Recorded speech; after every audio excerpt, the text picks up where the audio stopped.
నొప్పి మాయం, సర్జరీ దూరం. మోకాలు మరియు నడుము నొప్పులను ఇకపై భరించాల్సిన అవసరం లేదు. ఆపరేషన్ లేకుండా అత్యాధునిక చికిత్స. Indo British advanced pain clinic. సంప్రదించండి 9807556789.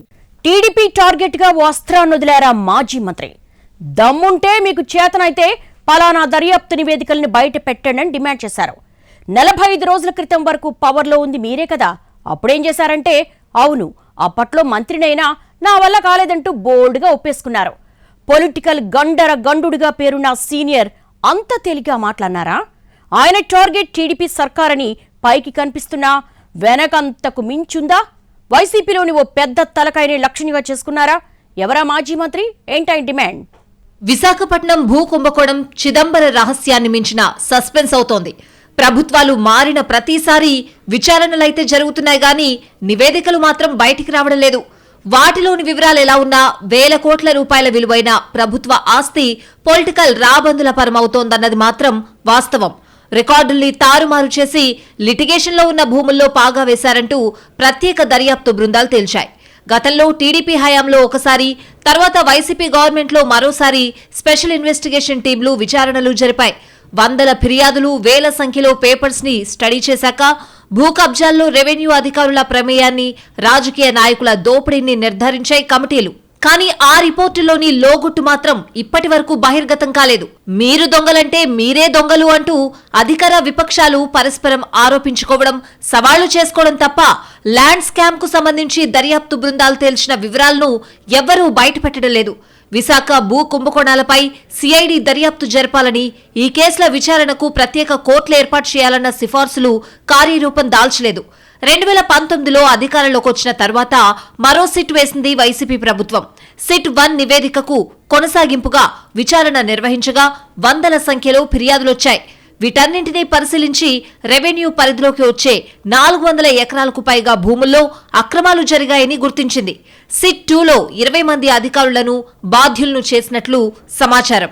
అందులో 7 అఖిల భారత సర్వీస్ అధికారులు ఉన్నారు అనేది అధికారిక వర్గాల్లో ఉన్న ప్రచారం.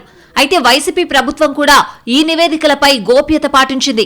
ఈ పరిస్థితుల్లో గత 5 ఏళ్ల కాలంలో విశాఖలో గతానికి మించిన భూ కబ్జాలు జరిగాయన్న ఆరోపణలు వెల్లువెత్తుతున్నాయి. వైసీపీ నేతల అండతో అత్యంత ఖరీదైన భూములు చేతులు మారాయన్న ఫిర్యాదులు వందల్లో ఉన్నాయి. ఉత్తరాంధ్రలో యథేచ్ఛగా భూ దోపిడీ జరిగిందని అంటున్న టీడీపీ సర్కార్ వాటిపై శ్వేతపత్రం విడుదల చేయడంతో పాటు జ్యుడిషియల్ ఎంక్వైరీకి రంగం సిద్ధం చేస్తున్నట్లు తెలుస్తోంది. దీంతో దస్పల్లా భూములు సహా మధురవాడ, ఆనందపురం, భీమిలి, అచ్యుతాపురం, పెందుర్తి, సబ్బవరం, అనకాపల్లి వంటి ప్రాంతాల్లో జరిగిన లావాదేవీలు తెరపైకొస్తున్నాయి. మరీ ముఖ్యంగా దస్పల్లా భూముల వ్యవహారంపై ప్రత్యేకంగా దృష్టి పెట్టినట్లు ప్రచారం ఉంది. ఈ క్రమంలో ఉత్తరాంధ్ర వైసీపీ సీనియర్ నేత, మాజీ మంత్రి బొత్స సత్యనారాయణ చేసిన తాజా డిమాండ్ ఆసక్తి రేపుతోంది. వైజాగ్ ల్యాండ్ స్కామ్ కు సంబంధించి ప్రభుత్వం దగ్గరున్న దర్యాప్తు నివేదికల్ని వెంటనే బయటపెట్టి దోషులెవరో గుర్తించాలని డిమాండ్ చేస్తున్నారాయన. తాము అధికారంలో ఉన్నప్పుడు 2-3 సార్లు ఆ ప్రయత్నం చేసి విఫలమయ్యామని కూడా బోల్డ్గా ఒప్పేసుకుంటున్నారు బొత్స.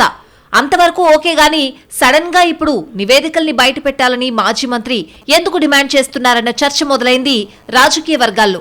అది తెలుగుదేశం పార్టీని ఇరుకున పెట్టే ప్రయత్నమని కొందరంటూ ఉండగా, ఇంకొందరు మాత్రం అసలు మ్యాటర్ అది కాదని, సత్యబాబు ఉత్తునే ఆ డిమాండ్ చేయలేదని, పీచేకి బాత్తో బహుతాయ్ అంటున్నారు. వైసీపీ అధికారంలోకి వచ్చాక చాలా రోజుల పాటు పార్టీ ఉత్తరాంధ్ర సమన్వయకర్తగా వ్యవహరించారు విజయసాయిరెడ్డి. ఆ సమయంలో విచ్చలవిడి భూ కబ్జాలు జరిగాయని ఆరోపించింది టీడీపీ. దోచుకున్న వాళ్లకి దోచుకున్నంత అన్నట్టుగా వ్యవహారం సాగిందని, అందుకు సంబంధించిన ఆధారాలు కూడా తమ దగ్గరున్నాయని అప్పట్లో ప్రకటించారు టీడీపీ లీడర్స్. దస్పల్లా భూముల ఎపిసోడ్లో కూడా చాలా డౌట్స్ ఉన్నాయని అన్నారు తెలుగుదేశం నేతలు. అప్పట్లో ఆ ఆరోపణలకు కౌంటర్ వేసుకునే ప్రయత్నం కూడా చేశారు విజయసాయిరెడ్డి. ఈ భూ కబ్జా వ్యవహారాలు ఎవరిని దెబ్బ కొడతాయోనని కూడా ఎన్నికల టైంలో భయపడ్డారు లోకల్ లీడర్స్. ఇలాంటి పరిస్థితుల్లో ఇప్పుడు బొత్స సత్యనారాయణ రాజకీయాలకు సంబంధం లేదంటూనే వైజాగ్ ల్యాండ్ స్కామ్ ని తెరమీదకి తేవడం వెనుక ఉద్దేశమేంటన్న చర్చ జరుగుతోంది. ఇందుకు వైసీపీలోని అంతర్గత పరిణామాలు కారణమై ఉండొచ్చన్న మాటలు ఓవైపు వినిపిస్తూ ఉండగా, మరోవైపు ఒకేసారి అధికార పార్టీకి సొంత పార్టీలో దూకుడు ప్రదర్శిస్తున్న వారికి చెక్ పెట్టే వ్యూహముందన్న టాక్ కూడా నడుస్తోంది. కారణమేదైనా బొత్స తాజా డిమాండ్ మాత్రం కలకలం రేపుతోంది. మరి ఇప్పటికైనా పాత నివేదికలు వెలుగు చూస్తాయా, లేక గతంలో లాగే కొన్నాళ్లు చర్చ జరిగి అంతా గప్చుప్ అంటారా అన్నది చూడాలి.